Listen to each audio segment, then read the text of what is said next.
जय हिंद बच्चों। हम लोग आज क्वेश्चन सॉल्व करेंगे, ऑब्जेक्टिव क्वेश्चन जो एग्ज़ाम में आया हुआ था। ध्यान से देखिए, एक एक क्वेश्चन सॉल्व करेंगे, ठीक है। आंसर की नहीं दे रहे हैं, आपको एक्सप्लेन कर रहे हैं हर एक क्वेश्चन को। देखिए, समझिए, ठीक है।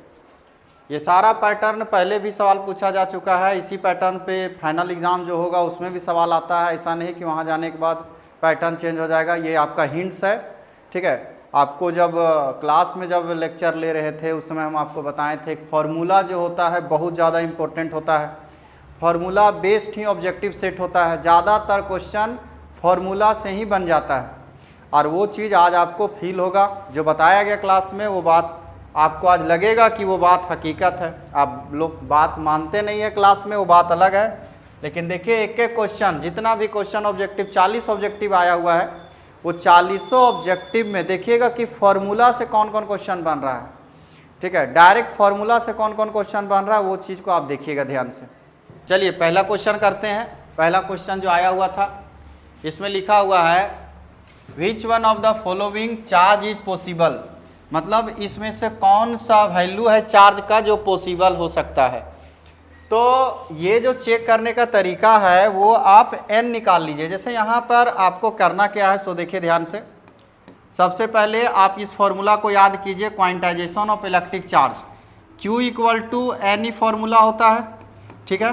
तो यहाँ से आपको n निकालना है। n का वैल्यू कैसे निकालेंगे, ये हो जाएगा Q बाई ई हो जाएगा। अब e का वैल्यू आपको मालूम होना चाहिए। E का वैल्यू होता है 1.6 इंटू 10⁻⁻19, ऐसा होता है, ठीक है। अब इसमें से कौन सा वैल्यू हम उठाते हैं चार्ज का जो 1.6 से कटेगा। तो जो दिख रहा है 16 के जो पहाड़ा में आ रहा है वो B ऑप्शन आ रहा है। तो B चलो उठा के देखते हैं। B को उठाते हैं तो 3.2, यहीं से हिंट्स मिल रहा है हमको। 1.6 से कटना चाहिए, 1.6 से कटना चाहिए। तो 1.6 से कटने वाला जो आ रहा है वो 3.2 आ रहा है, ठीक है। तो इसी वैल्यू को उठा लेते हैं। तो यहाँ हो जाएगा आपका -18 डिवाइड में हो जाएगा 1.6 इंटू 10⁻⁻19। अब n का वैल्यू जो होता है वो इंटीजर होता है। इंटीजर मतलब इसका वैल्यू 1 2 3 4 5 इस तरह से आना चाहिए। अगर ऐसा आ जाता है तो ये वैल्यू सही है, ठीक है। तो इसको अगर हम कट करते हैं, देखिए 2 टाइम्स में ये कट हो रहा है। उसके बाद ये माइनस को ऊपर लेके जाते हैं तो हमारा वैल्यू 2 इंटू, देखिए यहाँ पे क्या है 10⁻⁻18 है। नीचे से -19 ऊपर जाएगा तो हमारा +19 हो जाएगा, +19 हो जाएगा। अब अगर हम इसको माइनस करते हैं +19 -18 तो क्या बच जाएगा 2 इंटू 10। दैट मीन जो वैल्यू आया 20 आया। और ये जो 20 है एक फ्रैक्शन नहीं है। फ्रैक्शन मतलब डेसिमल में नहीं आना चाहिए वैल्यू। ये जो वैल्यू आया हुआ है वो एक इंटीजर है। अगर इंटीजर है तो ये वैल्यू आपका सही हुआ। तो इसका आंसर जो होगा वो बी होगा, ठीक है। अगर ये वैल्यू फ्रैक्शन में आ जाता, दैट मीन 7/2 आ जाता, या फिर 5/3 आ जाता, या फिर डेसिमल 1.32 आ जाता, या 3.2 आ जाता, इस तरह का अगर n का वैल्यू आ गया तो समझिए वो वैल्यू क्या है, गलत है। आप चेक करके देख सकते हैं सारा वैल्यू में, है ना, आपका डेसिमल में आएगा, फ्रैक्शन में आएगा, ठीक है। चलिए नेक्स्ट क्वेश्चन करते हैं हम लोग।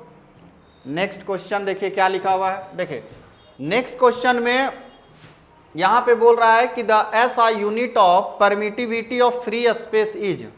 SI यूनिट बताना है परमिटिविटी का। परमिटिविटी एक होता है, एक होता है परमियाबिलिटी। दोनों को ध्यान से समझिएगा। एक होता है परमिटिविटी, एक होता है परमियाबिलिटी। ये हो गया परमिटिविटी, इसी कहते हैं, इसे हम लोग कहते हैं परमिटिविटी। और अगर ऐसा रहता, ये हो गया परमिटिविटी, इसे कहते हैं परमियाबिलिटी ऑफ फ्री स्पेस। तो इसका यूनिट बताना है, इसका नहीं बताना है, ये ध्यान में रखिएगा। इसका नहीं बताना है, इसका बताना है। तो ये कहाँ मिलेगा, ये आपको मिलेगा कूलॉम्स लॉ के फॉर्मूला में। कूलॉम्स लॉ के फॉर्मूला क्या था, ध्यान दीजिए। F इक्वल टू के Q1 Q2 बाय R² था फॉर्मूला। अब ध्यान से देखिए, F इक्वल टू के का वैल्यू होता है 1/4πε0। के का वैल्यू होता है, ठीक है। तो ये हो गया Q1 Q2 बाय R²। अब हमको इसका यूनिट चाहिए एप्सिलॉन नॉट का, तो इसको यहाँ लाइए और एफ को वहाँ ले जाइए, तो यहाँ जाता है एप्सिलॉन नॉट, यहाँ आ गया 1/4 पाई रहने दिए। आप इसको घेर लीजिए क्योंकि ये कांस्टेंट है, कांस्टेंट का कोई यूनिट नहीं है, तो इसको हटाते हैं, एफ आ जाएगा नीचे, तो हो जाएगा आपका Q1 Q2 बाय में हो जाएगा एफ गुना आर स्क्वायर। ये वाला एफ जो था वो यहाँ आ चुका है। अब इसका यूनिट हम लोग लिखते हैं, देखिए बहुत आसान है, दो चार्ज है यहाँ, एक Q1 है एक Q2 है, तो एक कुलाम हुआ, एक और कुलाम हो गया, उसके बाद F है, F का मतलब न्यूटन हुआ, है ना, और ये R मतलब डिस्टेंस, R यहाँ डिस्टेंस होता है, तो मीटर स्क्वायर हो गया, ये हो गया मीटर स्क्वायर। अब अरेंज कर देते हैं हम लोग, तो देखिए कुलाम स्क्वायर आया, N ऊपर जाएगा तो पर न्यूटन होगा, और मीटर ऊपर जाएगा तो पर मीटर स्क्वायर आ गया। तो आप देख लीजिए, मिला लीजिए कौन ऑप्शन आ रहा है, सी आंसर आया आपका इसमें, सी जो है वो करेक्ट आंसर है। ठीक है, तो 1 बाय 1 इसी तरह से आप डील कीजिए, कोई दिक्कत नहीं है। जब हम क्वेश्चन आपके सामने लाते हैं तो आप खुद से एक बार प्रैक्टिस कर सकते हैं, कोई दिक्कत नहीं है। ये देखिए अभी दो क्वेश्चन हम किए, दोनों क्वेश्चन फॉर्मूला से बना, बिना फॉर्मूला को दोनों नहीं बनता, तो दो फॉर्मूला तो आपको याद होना चाहिए। अभी तीसरा देखिएगा, फॉर्मूला का महत्व आपको इस ऑब्जेक्टिव में आपको समझ में आएगा। इस क्वेश्चन को अगर देखते हैं तो देखिए इस क्वेश्चन में क्या है, इस क्वेश्चन में बोल रहा है कि point charge Q is placed in an electric field E, the force experience by the charge will be. कहने का मतलब ये है कि एक इलेक्ट्रिक फील्ड है, इस तरह से एक इलेक्ट्रिक फील्ड है जिसका वैल्यू दिया हुआ है E, जिसका वैल्यू E दिया है, मैग्नीट्यूड दिया है ना E, इसमें एक चार्ज को रखा गया Q, तो बोल रहा है कि इस पे फोर्स कितना लगेगा, इसमें से कौन सा ऑप्शन है जो इस पे फोर्स लगेगा। तो देखिए फोर्स पूछ रहा है हम लोग से, इस चार्ज पे फोर्स कितना लगेगा सो पूछ रहा है। तो हम लोग को एक फॉर्मूला याद होना चाहिए, इलेक्ट्रिक फील्ड, चार्ज और फोर्स का रिलेशन, ऐसा फॉर्मूला ध्यान में लाइए जिसमें इलेक्ट्रिक फील्ड होना चाहिए, चार्ज होना चाहिए और फोर्स होना चाहिए। तो पता है इलेक्ट्रिक फील्ड जब शुरू होता है उसी समय बताया जाता है, E=F/Q, ये बताया जाता है शुरू में, E=F/Q। अब यहाँ पे सबका वैल्यू अगर हम पुट कर देते हैं, E जो है वो हमारे पास पहले से है, E रहने दिए, F हमको निकालना है तो F ये हुआ, Q के जगह स्मॉल q के जगह कैपिटल Q पुट करेंगे तो हो गया कैपिटल Q। अब क्रॉस मल्टीप्लाई अगर करते हैं हम लोग तो F इक्वल टू, इसको इधर लाते हैं, इसको इधर गुना करते हैं तो F इक्वल टू हो जाएगा Q इंटू E। अब देखिए Q इंटू E कहाँ पे है, B में है, तो B आपका जो है वो करेक्ट आंसर जो हो गया आपका वो B हो गया। देख लीजिए ये भी क्वेश्चन आपका फॉर्मूला से बना, बोले बिना फॉर्मूला के एक क्वेश्चन नहीं जाने वाला आपका। इस क्वेश्चन को देखिए, इस क्वेश्चन में क्या है, ये भी आप बस फॉर्मूला याद रखिएगा तभी ये क्वेश्चन बनेगा। बताते हैं फॉर्मूला कहाँ से आए क्वेश्चन सो। आप इसको ना एक छोटा सा न्यूमेरिकल समझिए, ये न्यूमेरिकल है, छोटा सा न्यूमेरिकल, वैसा भी नहीं बोल सकते कि बहुत शानदार है, सो बस छोटा ऑब्जेक्टिव टाइप का है ना। बस आप चुनना सीखिए, क्वेश्चन पढ़ के देखिए कि इसमें कौन क्या है। An electric field dipole, an electric dipole place in an electric field intensity, ये हो गया इंटेंसिटी, आप इसको घेर लीजिए, ये हो गया इंटेंसिटी। इंटेंसिटी मतलब E का वैल्यू दिया हुआ है 2 इंटू 10⁵ न्यूटन पर coulomb at an angle of theta, that means कि थीटा का वैल्यू जो दिया हुआ है वो है 30 डिग्री, ये हो गया थीटा, ये हो गया 30 degree. Experienced a torque equal to 4 newton metre, torque का वैल्यू दिया हुआ है 4 न्यूटन मीटर। अब बोलता है the charge on the dipole of length 2 centimetre, बोल रहा है कि अगर डाइपोल का लेंथ जो है वो 2 सेंटीमीटर है। देखिए यहाँ आप कंफ्यूज नहीं होइएगा, D का वैल्यू 2 सेंटीमीटर नहीं दिया है, 2D का वैल्यू या 2L का वैल्यू 2 सेंटीमीटर दिया है, ठीक है। तो हमसे चार्ज पूछ रहा है कि चार्ज क्या होगा, चार्ज हमसे पूछ रहा है। वैसे भी ऑप्शन से भी आपको लगना चाहिए कि पूछ क्या रहा है, क्योंकि देखिए माइक्रो कूलम, मिली कूलम, मिली कूलम, मिली कूलम, तो कूलम किसका यूनिट होता है, चार्ज का है, तो चार्ज पूछ रहा है, तो चार्ज हम लोग को निकालना है। अब देखिए अगर हमको चार्ज निकालना है तो हमारे पास एक बेसिक फॉर्मूला है, टॉर्क का फॉर्मूला याद कीजिए। आप लोग के पास आपको बताए हैं, समझाए हैं, याद कराए हैं। पी ई साइन थीटा ये होता है टॉर्क का फॉर्मूला। अब इसको हम लोग क्या करेंगे, थोड़ा सा तोड़ेंगे, P को तोड़ देंगे, Q 2D लिखेंगे। P को लिखा जाता है Q गुना 2D या 2L, बहुत सारे बुक में 2L भी लिखा रहता है, उससे कोई प्रॉब्लम होने वाली है नहीं, ठीक है। E हो गया, उसके बाद हो गया साइन थीटा। तो देखिए अब जो वैल्यू आपको मालूम है वो पुट कीजिए, आंसर निकाल लीजिए। जैसे टॉर्क पता है, 2D का वैल्यू पता है, E का वैल्यू पता है, साइन थीटा पता है। चलिए फिर भी सॉल्व करते हैं हम लोग। टॉर्क का वैल्यू कितना हो गया 4, इसको लिख देते हैं 4। Q हमको निकालना है। देखिए यहाँ पे 2D का वैल्यू 2 सेंटीमीटर है, हम इसको पहले मीटर में बदलेंगे, तो मीटर में बदलेंगे तो क्या हो जाएगा 2 × 10⁻⁻2 मीटर होगा। तो यहाँ लिखेंगे हम लोग 2 × 10⁻⁻2 गुना E का वैल्यू ये दिया हुआ है हमारे पास 2 × 10⁵ गुना साइन 30 डिग्री, साइन 30, और साइन 30 का वैल्यू सबको मालूम होगा 1/2 होता है, तो हम डायरेक्ट पुट कर देते हैं 1/2।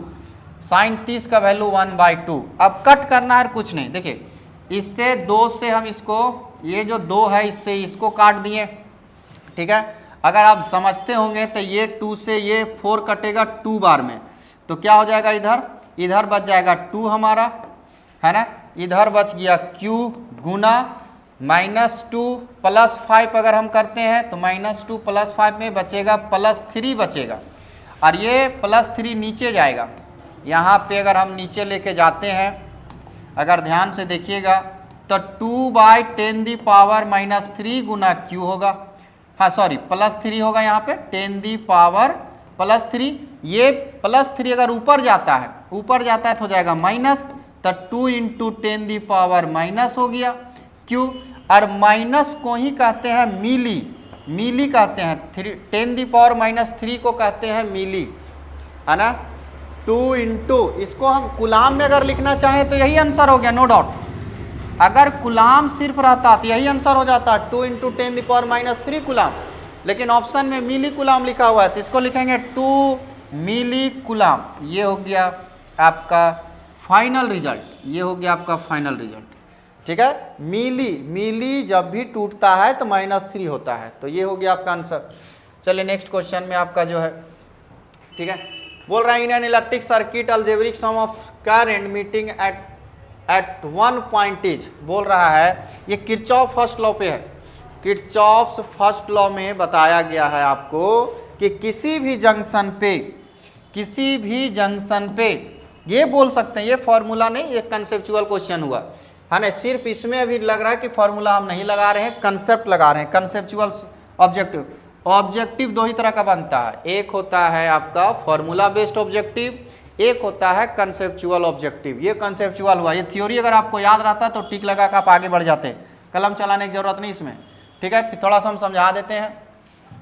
थ्योरी में बताया गया होगा किरचॉफ फर्स्ट लॉ में कि किसी भी जंक्शन पे, जैसे इस तरह से अगर हम जंक्शन बनाते हैं, ऐसे हम कोई जंक्शन बनाते हैं इस तरह से, तो इस जंक्शन पे जितने भी करंट आ रही है, जैसे ये हो गया I1, ये हो गया I2, ये हो गया I3, ये हो गया I4, कोई जाएगी भी यहाँ से, जैसे ये जा रही है I5, ये हो गया I6, ये हो गया I7, ये हो गया I8। तो थ्योरी या कंसेप्चुअल पॉइंट ये बात है कि किसी भी जंक्शन पे आने वाली करंट और जाने वाली करंट का सम जो होता है वो 0 होता है।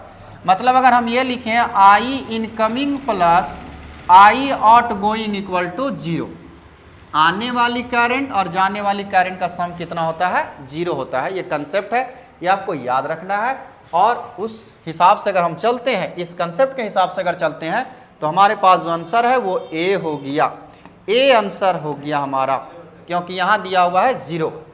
बात आ रही समझ में। ये किरचॉफ्स लॉ का क्वेश्चन हुआ और फर्स्ट लॉ पे क्वेश्चन हुआ, ठीक है। ये बात आपको याद रखना, ये कंसेप्चुअल है, इसमें हम कलम नहीं चलाते, अगर आप ध्यान में रखते तो 0 लगाते और आगे बढ़ जाते। नेक्स्ट क्वेश्चन देखिए, ये क्वेश्चन फॉर्मूला अगर याद होगा तो आपको बनाने की जरूरत नहीं। अगर ये क्वेश्चन का टॉर्क का फॉर्मूला अगर आपको याद होगा, और आपको कई बार बोले कि याद कर लो कि टॉर्क इक्वल टू होता है P vector cross E vector, कई बार बताया गया है ना। और इसी में से चुन लीजिए कि कौन सा आंसर आया, सो बी आपका सही आंसर है। ठीक है, इसमें क्या समझाएं, जब फॉर्मूला उठा के दे दिया, इसमें समझाने वाली कोई बात ही नहीं है। ठीक है, अब ये डेरिवेशन तो अभी यहाँ समझा नहीं सकते कि आखिर आया कैसे, P vector cross P vector cross E vector कैसे आया, ये समझाना अभी मेरा काम नहीं है। ठीक है, ये फॉर्मूला है, डायरेक्ट आपको याद रखना है, इसमें कोई दिक्कत है नहीं। नेक्स्ट हम लोग अगर क्वेश्चन देखते हैं, हाँ देखिए ये क्वेश्चन जो है हमको लगा था अभी 21 क्वेश्चन जो हम लिखे हुए हैं उसमें से सबसे बेहतर क्वेश्चन हमको ये लगा हुआ है। ये अगर आप सही टिक लगाए होंगे तो बहुत बढ़िया है। ठीक है, इसमें थोड़ा सा आपको समझना होगा, अगर आप समझ सकते हैं तो ठीक है, 3D है, कोशिश करेंगे आपको समझाने का। क्वेश्चन ये बोल रहा है कि the total flux passing through faces of a cube with side of length A if A charge Q is placed at the corner A of the cube is. बोल रहा है कि एक क्यूब है, ऐसा क्यूब आपको समझना है कि हमारे पहले थोड़ा सा हम थ्योरी आपको बताते हैं। ये जो क्वेश्चन है वो गॉस लॉ पे है। पहला तो ये जो सवाल है वो गॉस लॉ पे है। गॉस लॉ में क्या बताया गया कि किसी भी क्लोज सरफेस में चार्ज अगर क्यू है तो इससे जो फ्लक्स निकलता है वो होता है Q enclose by epsilon not. That means कि यहाँ होगा क्यू बाय एप्सिलॉन नॉट। ये आंसर जाएगा, इसी फॉर्मूला से हम लोग आंसर तक पहुँचेंगे।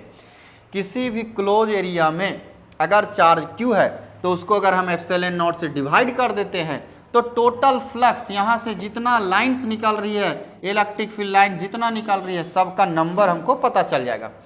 लेकिन यहाँ सवाल कुछ अलग है। ये सवाल बोल रहा है कि क्यूब है और क्यूब के कॉर्नर पे चार्ज को रख दिया गया। कॉर्नर पे मतलब यहाँ पे।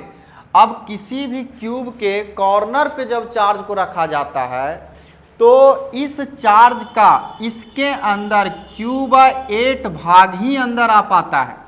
अगर इस चार्ज को हम बंद करना चाहेंगे, इस चार्ज को बंद करना चाहेंगे तो यहाँ पर 8 क्यूब लगेगा, 1 2 नहीं 8 क्यूब लगेगा। एक क्यूब यहाँ बनाना होगा।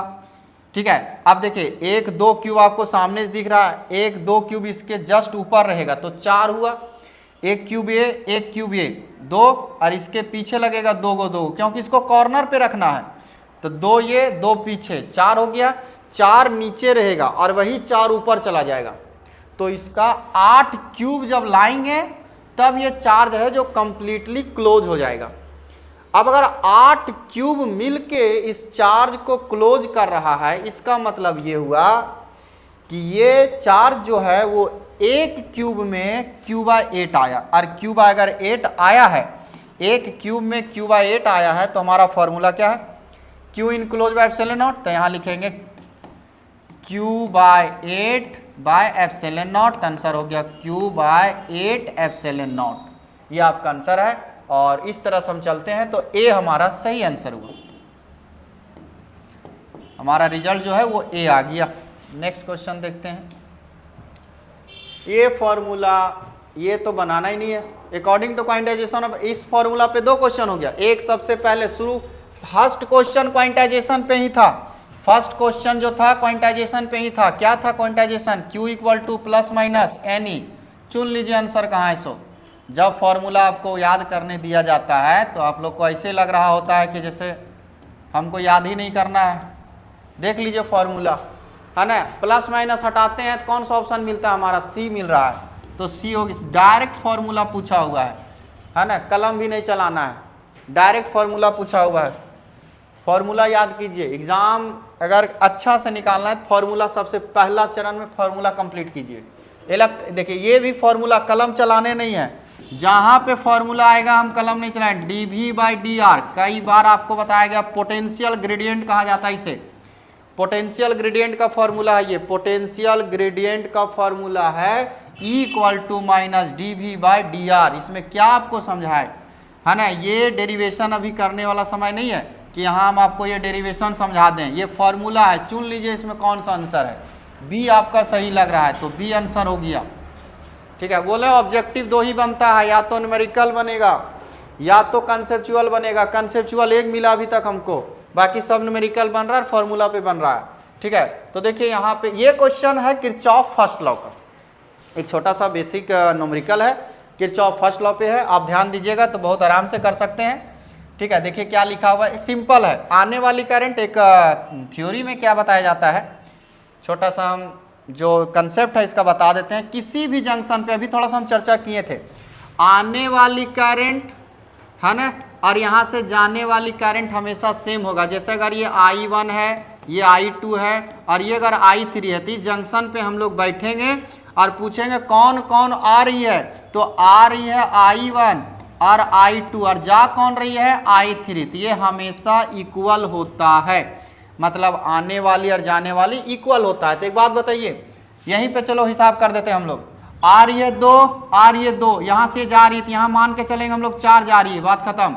आ रही है 2 2 2 और 2 4, तो 4 इधर से जाएगी, चलिए इधर गई, यहाँ पे आ गए, इस जंक्शन पे आ गए हम लोग, इस जंक्शन पे यहाँ से 4 इधर से आ रही थी 4, इधर 1 चली गई, इधर 3 बची, इधर 3 आ गई, ठीक है, 1 इधर चली गई तो इधर 3 हो गई, इधर से 3 में से इधर कितना चली गई 1.3 एम्पियर इधर चली गई, तो 3 में घटा दीजिए, 3 में आप घटा दीजिए 1.3 एम्पियर का, है ना, मतलब 3 माइनस 1.3 अगर कर देते हैं तो जो हमारा आंसर हो जाता है वो 1.7 आंसर हो जाएगा, 1.7 मतलब ए आंसर हो गया 1.7। देख कितना आसान है, लगा खाली न्यूमेरिकल है कुछ नहीं। अब बताइए इधर से 2 आ रही है, इधर से 2 आ रही, तो 2 और 2 4, 4 इधर हुआ, अब 4 4 4 4 4 इस जंक्शन आया, इस इधर कितना भागी 1 इधर भाग गई, तो इधर कितना आएगी 3 आएगी, 3 आ रही इधर, अब 3 आ रही इधर से, इधर कितना भाग गई 1.3 एम्पियर, तो इधर कितना भागेगी, इधर कितना भागेगी, इधर भागेगी 3 माइनस 1.3 मतलब 1.7 आंसर। ठीक है, ये क्वेश्चन ही ऐसे आता है। अब ऐसा थोड़ी ना कि मेंस का एग्जाम नीट का लिख रहे हैं, न्यूमेरिकल ऐसा आएगा कि आप अगर थोड़ा सा प्रैक्टिस किए हुए तो बात खत्म, ऑब्जेक्टिव का बात यूनिट ऑफ मैग्नेटिक फील्ड। ठीक है, अब यूनिट थोड़ी ना आपको एक्सप्लेन करेंगे यहाँ पे, यूनिट वेबर मीटर स्क्वायर होता है तो टेस्ला होता है ना, तो ये आपका बी आंसर हो गया। आपको यूनिट याद रखना है, इसका आंसर हो जाएगा B weber per metre square, है ना, या तो टेस्ला याद रखिएगा, टेस्ला याद रखिए, या तो ये दोनों नोट्स में लिखाया गया है। हर टीचर लिखाते हैं, ऐसा नहीं कि हम लिखा बहुत बड़ा 30 मार्क खान बने हुए हैं, हर टीचर ये यूनिट लिखाते हैं। पढ़ना आपको है, ठीक है, पढ़ना आपको है। ये जो कंसेप्ट है, ये कंसेप्ट देखिए, इस कंसेप्ट से भी आप बहुत आराम से डील कर सकते हैं। इस क्वेश्चन को सिंपल पूछा एकदम, magnetic field lines of force inside a bar magnet. Bar magnet में मैग्नेटिक फील्ड लाइन जो होता है इनसाइड, अंदर में किधर से किधर होता है।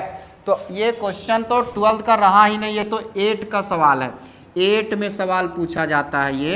ये बताया जाता है कि अगर ये नॉर्थ पोल है, ये साउथ पोल है, तो बाहर के तरफ नॉर्थ से साउथ जाता है मैग्नेटिक फील्ड, बाहर के तरफ नॉर्थ से साउथ जाता है मैग्नेटिक फील्ड, और अंदर में साउथ से नॉर्थ जाता है मैग्नेटिक फील्ड, साउथ से नॉर्थ जाता है। अंदर में हमको पूछा गया, बाहर पूछा गया रहता तो नॉर्थ टू साउथ बोलते, लेकिन अंदर पूछा गया है तो साउथ टू नॉर्थ बोलेंगे, तो आपका बी आंसर हुआ, सही आंसर आपका बी हुआ। ये 8 का क्वेश्चन है, जाके आप सीबीएसई का बुक देख लीजिए। ये 8 में बच्चा लोग को बता दिया जाता है कि अंदर में जो है मैग्नेटिक फील्ड जो होता है बार मैग्नेट में, वो south pole to north pole जाता है। नेक्स्ट क्वेश्चन में लिखा हुआ है, the electrostatic potential on the perpendicular bisector due to an electric. Perpendicular bisector का मतलब होता है Y axis, the electro potential on the perpendicular electric dipole. पहले एक बात समझिए, एक होता है एक्सियल, एक होता है इक्वेटोरियल पोजीशन। एक्स एक्सिस को बताए थे, एक्स एक्सिस को एक्सियल पोजीशन कहते हैं, एक्सियल पोजीशन कहते हैं एक्स एक्सिस को। वाई एक्सिस को कहते हैं इक्वेटोरियल पोजीशन, वाई एक्सिस को इक्वेटोरियल पोजीशन कहते हैं। परपेंडिकुलर बाइसेक्टर मतलब वाई एक्सिस हुआ, और वाई एक्सिस पे पोटेंशियल का वैल्यू होता है 0। ये आपका थ्योरी में बताया गया, इसका डेरिवेशन दिया गया है, इसका डेरिवेशन दिया गया है भी equatorial, equatorial equal to 0 due to dipole. अगर हम यहाँ पे डाइपोल को प्लेस करते हैं, समझिएगा, यहाँ पे अगर हम कोई डाइपोल को रखते हैं, 0 कैसे आता है 1 सेकेंड में समझ सकते हैं। यहाँ प्लस क्यू हो सकता है, यहाँ माइनस क्यू, डाइपोल कैसे बनेगा, एक प्लस और एक माइनस, अब प्लस के वजह से यहाँ पोटेंशियल अगर निकालते हैं और माइनस के वजह से यहाँ पोटेंशियल निकालते हैं तो दोनों का वैल्यू सेम आने वाला है, क्योंकि डिस्टेंस सेम हो गया। यहाँ से यहाँ अगर d है और ये वैल्यू r लेते हैं तो ये वैल्यू कितना होगा, √r² d² होगा, मतलब ये और ये सेपरेशन भी सेम हो गया। तो यहाँ से यहाँ का दूरी और यहाँ से यहाँ का दूरी सेम है, तो ये इसका प्लस चार्ज के वजह से जितना यहाँ पोटेंशियल होगा, माइनस चार्ज के वजह से भी यहाँ उतना ही पोटेंशियल होगा। अंतर क्या होगा कि एक प्लस वोल्ट प्लस में आएगा पोटेंशियल और एक आएगा माइनस में, तो दोनों का सम करेंगे तो कितना आएगा, 0। और ये बात याद रखिएगा, है ना, कि किसी भी डाइपोल के वजह से y एक्सिस पे पोटेंशियल का वैल्यू 0 होता है। तो आंसर हो गया इसका A, इसका आंसर A हो गया A। और एक बात और, अगर क्वेश्चन को घुमा दे कि x और y एक्सिस में इक्वी पोटेंशियल सरफेस कौन होता है, तो y एक्सिस ही इक्वी पोटेंशियल सरफेस होगा, क्योंकि सब 0 होगा। यहाँ भी 0, यहाँ 0, यहाँ 0, यहाँ 0, यहाँ 0, जहाँ तक जाएंगे वैल्यू सेम हो जाएगा, पोटेंशियल 0 हो जाएगा। और जब जहाँ पोटेंशियल सेम होता है उसे कहते हैं इक्वी पोटेंशियल सरफेस। तो हो सकता है क्वेश्चन को चेंज करके दे दे। चलिए ये question, dielectric constant for metal is, metal का जो डाइलेक्ट्रिक कांस्टेंट होता है वो कितना होता है। देखिए मेटल का जो फॉर्मूला है E = K का, पहले तो आप डाइलेक्ट्रिक कांस्टेंट का फॉर्मूला याद रखना है आपको, E/E - E इनसाइड, ये होता है फॉर्मूला डाइलेक्ट्रिक कांस्टेंट का। किसी भी मटेरियल का डाइलेक्ट्रिक कांस्टेंट निकालना चाहते तो यही आंसर होता है। अब देखिए हमको K का वैल्यू निकालना है मेटल का, तो मेटल के बारे में आपको एक बात पता होना चाहिए, ठीक है, कि अगर ये कोई मेटल है, समझिएगा, अगर ये कोई मेटल है तो बाहर में अगर इलेक्ट्रिक फील्ड E पास कराइएगा आप, तो अंदर में भी इलेक्ट्रिक फील्ड जो इधर से जो यहाँ क्रिएट होता है, यहाँ इलेक्ट्रिक फील्ड लाइंस बन जाता है अपोजिट डायरेक्शन में, वो उतना ही बनेगा जितना बाहर भेजिएगा। बाहर अगर 10 भेज रहे हैं तो अंदर में भी 10 बन जाएगा अपोजिट डायरेक्शन में। तो यहाँ नेट जो हो जाएगा, नेट कहने से मतलब ये है कि E - E इनसाइड का जो वैल्यू बन जाएगा वो हो जाएगा सेम, क्योंकि ये 10 और ये 10, तो ये हो जाएगा कितना, 0 हो जाएगा, ठीक है। Net electric field intensity inside conductor will be 0, अंदर में नेट इलेक्ट्रिक फील्ड इंटेंसिटी 0 होता है। तो कहने का मतलब यह है कि ऊपर अगर हम 10 लिए हैं और अंदर में नेट हो गया, नेट का वैल्यू अगर 0 हो गया तो आंसर कितना आया, इन्फिनिटी। और वैसे आप ऑब्जेक्टिव में याद रखिए कि K का डाइलेक्ट्रिक कांस्टेंट का वैल्यू जो होता है वो होता है इन्फिनिटी। दैट मीन्स कि आपका जो सही आंसर है वो हो गया आपका B। नेक्स्ट देखिए यहाँ पे लिखा हुआ है, ये 3 capacitor each of capacitance C are added in a parallel connection then they are equivalent capacitance. बोल रहा है कि 3 कैपेसिटर है जिसका कैपेसिटी C है, जिसको हम पैरेलल में लगा दिए, तो लगा देते हैं, एक ऐसे लगा दिए, एक ऐसे लगा दिए और एक ऐसे लगा दिए, सबका वैल्यू सेम है C पैरेलल में। पैरेलल का फॉर्मूला आप लोग को याद होगा कि C1 + C2 + C3 कैपेसिटर है, कैपेसिटर का यही फॉर्मूला होता है ना। अगर यही चीज रेसिस्टेंस रहता तो Rp = होता 1/R1 + 1/R2 +... रेसिस्टेंस रहेगा तो 1/R1 + 1/R2 + 1/R3, लेकिन यहाँ पे क्या है, यहाँ पे कैपेसिटर है, तो कैपेसिटर का ये फॉर्मूला होता है। और अगर कैपेसिटर का ये फॉर्मूला होता तो लिखेंगे C + C + C, तो हो गया 3C, 3 से आंसर हो गया। That means your answer is A, आपका आंसर जो है वो A आया। देखिए सारा क्वेश्चन फॉर्मूला पे बन रहा है। अब और क्लास करने फिर बताते हैं फॉर्मूला का महत्व। देखिए ये क्वेश्चन जो है वो थोड़ा आगे का क्वेश्चन हो चुका है, ये सिलेबस अभी तक बताए नहीं है, सेमीकंडक्टर तक अभी गए नहीं है, लेकिन आप ये बात याद रख सकते हैं, ठीक है। इसको हम ज़्यादा एक्सप्लेन करेंगे नहीं, ठीक है। जब जैसे रेसिस्टेंस में हम बताए थे कि रेसिस्टेंस में क्या है कि टेम्परेचर को बढ़ाओगे तो रेसिस्टेंस बढ़ेगा, ये बताए हैं रेसिस्टेंस में, ये रेसिस्टेंस में बताए हैं कि जब टेम्परेचर बढ़ता है तो रेसिस्टेंस बढ़ता है, डायरेक्टली प्रोपोर्शनल टू होता है, ठीक है, डायरेक्टली प्रोपोर्शनल टू होता है। उसका बहुत सारा रीजन है कि क्यों ऐसा होता है, इसका फॉर्मूला भी था R = R0 1 + alpha delta T, इस तरह से वेरी करता है कि कितना चेंज होगा रेसिस्टेंस। ये तो रेसिस्टेंस का कहानी है, कंडक्टर जो क्योंकि हम पढ़ा चुके हैं, लेकिन ये जो क्वेश्चन है वो है सेमीकंडक्टर का, और सेमीकंडक्टर अभी आपका हुआ नहीं है। तो आप याद रखिएगा कि टेम्परेचर जब बढ़ता है तो सेमीकंडक्टर का रेसिस्टेंस घटता है। ये आप याद रखिए, बाकी जब क्लास चलेगा तो बता दिया जाएगा, टेंशन ना लीजिए। ये हो गया आपका बी आंसर। ये आप डायरेक्ट याद रखिए कि resistance of semiconductor is inversely proportional to temperature. ठीक है, नेक्स्ट क्वेश्चन चलते हैं। ये डायमेंशन फार्मूला पूछ रहा है, dimension of electromotive force that means potential. Electromotive force का मतलब होता है पोटेंशियल, और पोटेंशियल का जो भी डायमेंशन है वही आंसर हो जाएगा। तो निकालते हैं, चलिए। V इक्वल टू फॉर्मूला बताए थे W/Q, ये होता है फॉर्मूला। V मतलब पोटेंशियल, W मतलब वर्क और Q मतलब चार्ज। और W का होता है mL²T⁻², चार्ज का होता है 80। बस हिसाब हो गया, इसको अरेंज कर दीजिए, आंसर पा लीजिए। M हो गया, L हो गया 2, तो L ले लिए 2, T यहाँ 1 है, एक माइनस पहले से वहाँ 2 है, तो जाएगा T⁻³ A ऊपर चला जाएगा तो A⁻⁻1। ये हो गया आंसर, मिल रहा है आपका डी आंसर। डी से आपका मैच कर रहा है तो डी आपका सही आंसर हो गया। ठीक है, चलिए 3-4 क्वेश्चन और है, खत्म करते हैं इसको। Amperes our is unit of, ampere hour किसका यूनिट होता है? लफड़ा वाला बात नहीं है। आई इक्वल टू क्या होता है फॉर्मूला? Q/T, है ना। अब देखिए एम्पियर का बात है तो मतलब करंट होगा, एम्पियर मतलब करंट, आवर मतलब समय। तो बताइए, क्रॉस मल्टीप्लाई कीजिए इसको।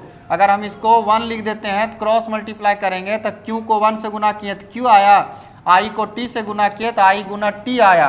और आप बताइए कि Q है, I को एम्पियर बोलते हैं, टाइम को आवर बोलते हैं, तो आवर है ना, एम्पियर आवर किसका यूनिट हो गया? चार्ज का, कहीं तो होगा चार्ज। तो बी आंसर हो गया आपका, बी आपका करेक्ट आंसर हुआ। ठीक है, नेक्स्ट क्वेश्चन देखते हैं। देखिए ये आपको ये डायरेक्ट फॉर्मूला है, दो सेल है। एक सेल हो गया E1 जिसका EMF E1 दिया हुआ है, दूसरा सेल का EMF E2 दिया हुआ है ना।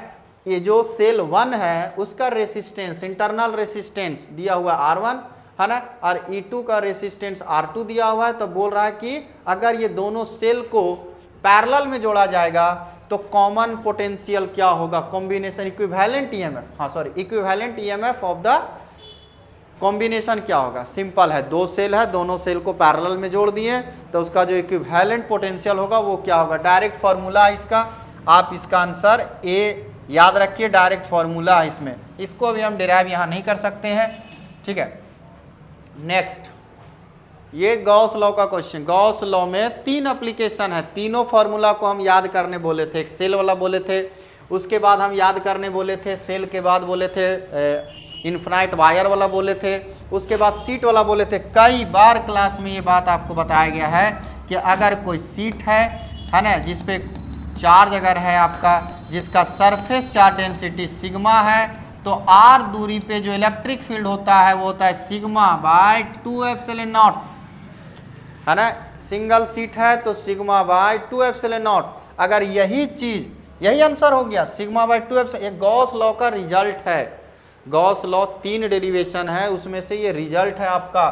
तो आंसर हो गया आपका ए, इसमें तो कुछ सोचना ही नहीं है। घुमाते बोले थे कि आपका जैक बोर्ड में सवाल को घुमाता ही नहीं है। अगर इसको घुमाना रहता थोड़ा सा सवाल को तो करना क्या था, इसको अगर 2 सीट ले लेता, 2 सीट को सामने रखता ऐसे, एक सीट ऐसे लेता, यहाँ लिख देता σ1 सरफेस चार्ज डेंसिटी, एक सीट ऐसे लेता, यहाँ ले लेता σ2, अब पोजीशन दे देता, ए पोजीशन, फिर बी पोजीशन और फिर सी पोजीशन, और पूछ देता यहाँ पे बताओ इलेक्ट्रिक फील्ड इंटेंसिटी। एक प्लस में ले लेता, एक प्लस ले लिया, एक प्लस सीट लिया, एक माइनस सीट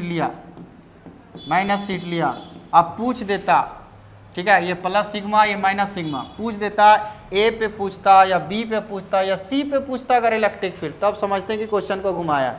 वो सीधे बोल रहा है कि सीट के वजह से कितना होगा इलेक्ट्रिक फील्ड इंटेंसिटी। तो यार ये तो फॉर्मूला है, इसमें क्या टिक लगाना है, इसको आपको याद ही रखना है, डायरेक्ट फॉर्मूला। बोले तो फॉर्मूला से डायरेक्ट सवाल आता है, इसमें रहता तो अलग हो जाता। यहाँ पे आंसर आएगा 0, अगर आप ध्यान दीजिएगा तो। क्यों? क्योंकि प्लस इधर, इधर माइनस होता, तो प्लस का डायरेक्शन 0 नहीं आएगा। प्लस की वजह से इलेक्ट्रिक फील्ड का डायरेक्शन इधर हो जाएगा, माइनस की वजह से भी इधर हो जाएगा। तो यहाँ हो जाएगा आपका sigma bye 2 epsilon not plus में, फिर माइनस के साथ जोड़ेंगे यहाँ पे तो माइनस हो जाएगा सिग्मा बाय 2 एप्सिलॉन नॉट। ठीक है, अगर ये वैल्यू 1 2 है तो ये 1 और 2 लिखेंगे ऐसे करके। ठीक है, इसी तरह से यहाँ पर वैल्यू लिखा था, इसी तरह से यहाँ वैल्यू लिखा था। ठीक है, यहाँ पे डायरेक्शन अलग है तो वेक्टर की तरह हम लोग माइनस करके जोड़ते। ठीक है, नेक्स्ट क्वेश्चन, मतलब घुमाता है। ओवरऑल कहने का मतलब ये है कि सवाल नहीं घुमाता है। The resistance of any wire is इतना, आर का वैल्यू दिया हुआ, देखिए आर का वैल्यू दिया हुआ है आपका 500 ओम। आपसे पूछ रहा है कंडक्टिविटी, कंडक्टिविटी बताइए कितना है, मतलब जी का वैल्यू बताइए कितना है। तो क्या होता है, जी इक्वल टू होता है 1/r, तो क्या लिख देंगे 1/r का वैल्यू कितना है 500। ठीक है, दोनों साइड आर का वैल्यू 500, तो क्या करेंगे 10 ऊपर गुना 10 नीचे, तो 10 ऊपर कर दिए गुना, तो नीचे भी 10 से गुना, तो यहाँ हो गया 5000। इसको सॉल्व कर देते हैं। सॉल्व करेंगे कैसे?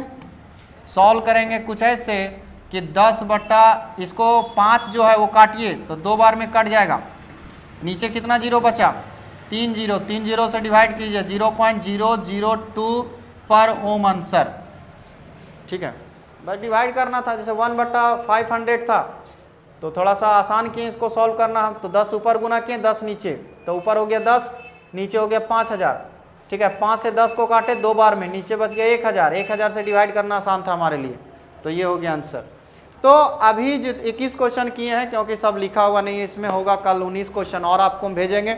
बस हम आपको ये बताना चाहते हैं कि अगर आपको फॉर्मूला क्लियर है, ठीक है, तो जितना क्वेश्चन हम सॉल्व किए हैं, जो आपके एग्जाम में आया हुआ क्वेश्चन है, ऐसा नहीं कि हम सेट किए हुए क्वेश्चन, ये आया हुआ क्वेश्चन है रांची से। ठीक है, तो वो क्वेश्चन सारा अभी जितना में 21 क्वेश्चन सॉल्व किए, उसमें से एक क्वेश्चन जो था वो हमको लगा कंसेप्चुअल सवाल है। बाकी हर एक क्वेश्चन फॉर्मूला से, या तो डायरेक्ट फॉर्मूला पूछा गया उसमें, या तो क्या है कि फॉर्मूला पे एक छोटा सा वैल्यू देके न्यूमेरिकल पूछा गया। तो अगर सिर्फ फॉर्मूला याद रखते हैं, सिर्फ फॉर्मूला याद रखते हैं, तो हमको लगता है कि ऑब्जेक्टिव का 90% जो सवाल है वो आपसे सॉल्व हो जाएगा। ठीक है, तो जब बोला जाता है क्लास में कि फॉर्मूला याद कीजिए, फॉर्मूला प्रैक्टिस कीजिए, तो उसका महत्व समझिए, और आज के बाद तो आपको समझना ही चाहिए। चलिए ठीक है, नेक्स्ट वीडियो में हम लोग कल मिलेंगे। ठीक है, और कोशिश करेंगे कि वीडियो आपके पास जाते रहे। ठीक है, चलिए, थैंक यू, हैप्पी नवरात्रि।